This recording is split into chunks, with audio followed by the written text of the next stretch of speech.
Bueno, y volviendo a la Unión Soviética, también tengo otra pregunta acerca de un debate que suele volver, o bueno, a mí un debate que me interesa, por lo general con las personas que hablo, que les pregunto si la Unión Soviética era un capitalismo de Estado o un Estado obrero. La mayoría, con las personas que he consultado, me suelen decir que era capitalismo de Estado. Yo, sé que vos pensás lo contrario, porque cursé con vos en la facultad. Pero bueno, ¿por qué vos decís que es un Estado obrero y no un capitalismo de Estado? Que era, vamos bien. Bueno, Trotsky es quien formula la teoría del Estado obrero degenerado o el Estado obrero burocrático, ¿no?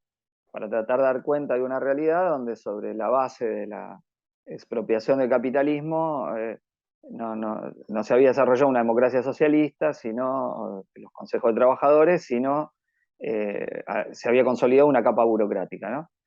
Entonces, frente a esa visión, Trotsky decía que esa casta burocrática no se había transformado todavía en una clase en el sentido de nuevas relaciones de propiedad estables, y que o esa burocracia iba a ser derrocada por la clase trabajadora o ella misma iba a llevar adelante la restauración capitalista, que es lo que ocurrió. Entonces, si yo veo cómo se dio a posteriori la historia, creo que la tesis de Trotsky se vio en su elemento negativo, en su, digamos, alternativa negativa. La burocracia comandó la restauración capitalista.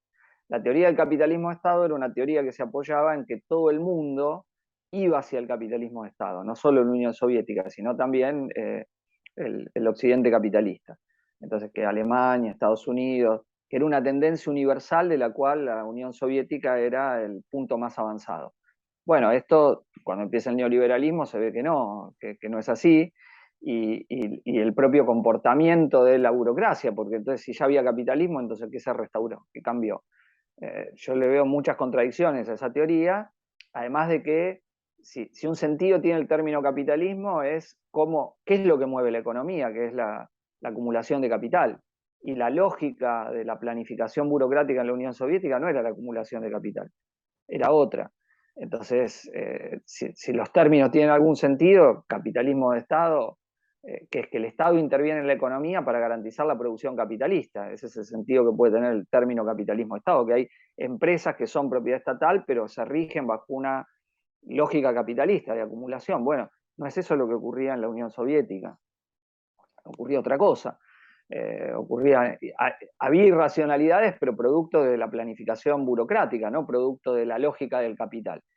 Entonces me parece que eso es importante para entender lo que pasaba, ¿no? Y que toda definición tiene que dar cuenta de lo que la realidad es.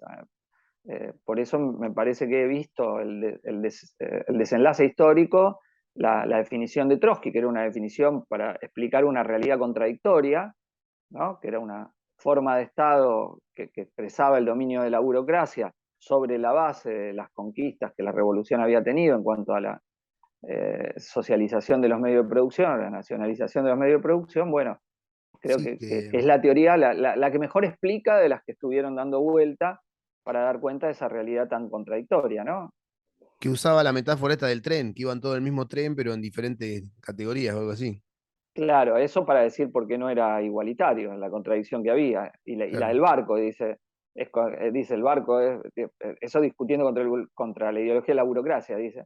El barco es propiedad de todos, pero algunos van en primera clase y otros en Eso. tercera, ¿no? Entonces el burócrata se quedó en primera clase y dice, pero el barco nos pertenece a todos. Sí, sí, pero los que van en tercera no viajan igual que el que está en primera, ¿no? Para decir por qué había desigualdad también en la Unión Soviética a partir del dominio de la burocracia, que tenía la ideología de que no existía.